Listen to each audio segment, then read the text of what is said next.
Hari Om, Bhagavad Gita, chapter 14, verse 13.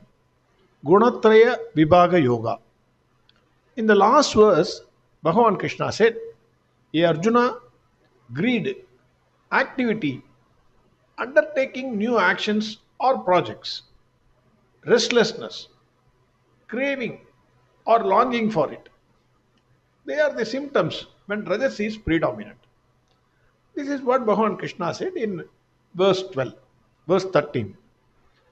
अप्रघाषो प्रवृत्तिश्च प्रमादो मोघ एव च तमस्येतानि जायन्ते विवृद्धे कुरु नन्दन.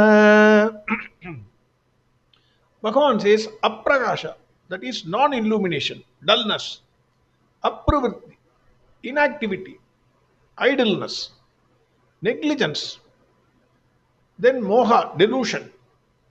They are the symptoms when tamas is predominant in the mind.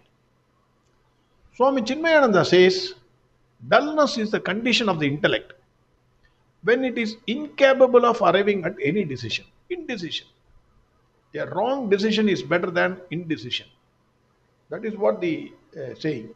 A wrong decision is better than indecision. But when the mind is clouded, he is unable to take any decision. Tamas veils the potentialities of the person and makes it impossible for him to discriminate between right and wrong.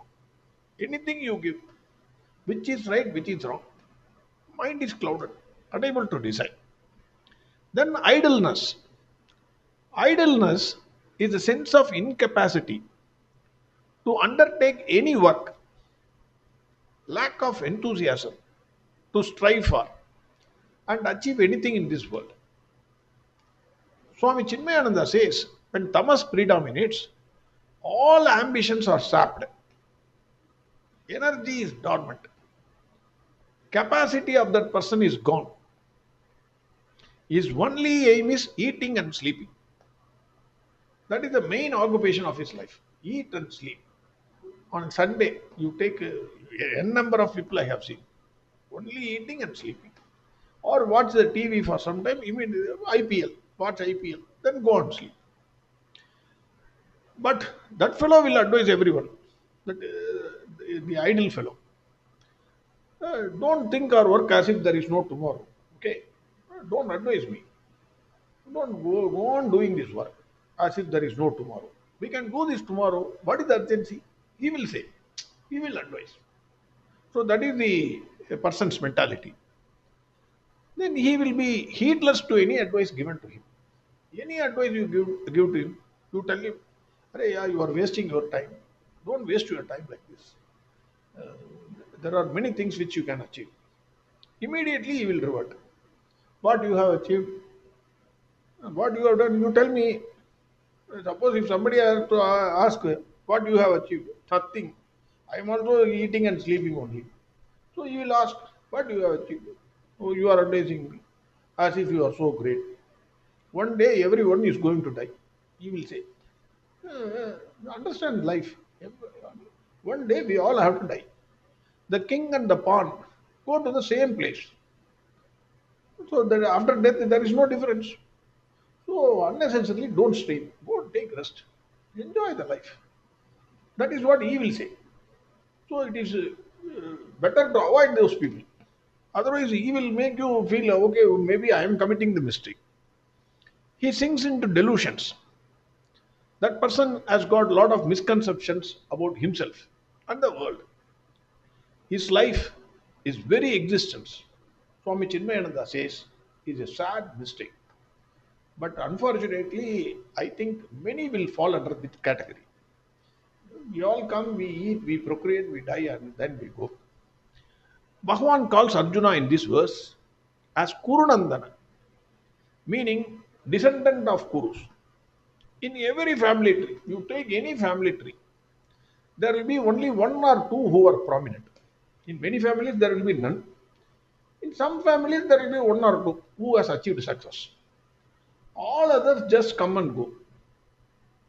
Suppose if I ask to name, including myself, name 10 Kauravas. They are also Kurunandanas. They are also coming in the dynasty of Kuru. Nobody will be able to name them.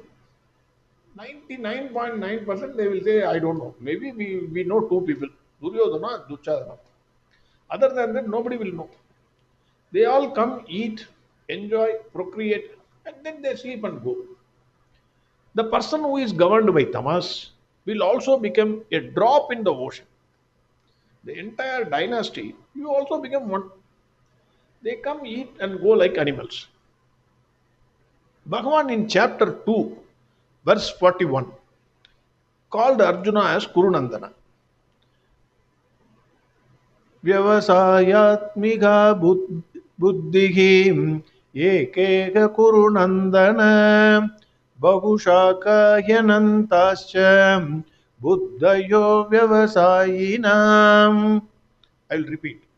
व्यवसायात्मिका बुद्धिः एकैक कुरुनन्दन बहुशाखाह्यनन्ताश्च बुद्धयो व्यवसायिनाम्. In chapter 2, verse 41, also Bhagwan called Arjuna as Kurunandana.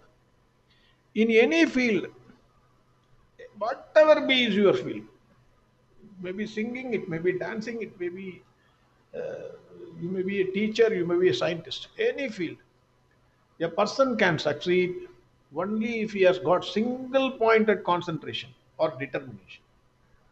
Otherwise, you cannot succeed. When the mind is confused, entertains hundreds of desires and thoughts at the same time. I also want to, I studied law, but I want to become a doctor. How can I succeed? 100% I cannot succeed. So hundreds of desires and thoughts, confusing thoughts. Then nobody can succeed in any field. Guaranteed failure. That person's mind is clouded and roots away all his chances of success. That is why many of us are not successful in life. In the sense, it is not success that you achieve something.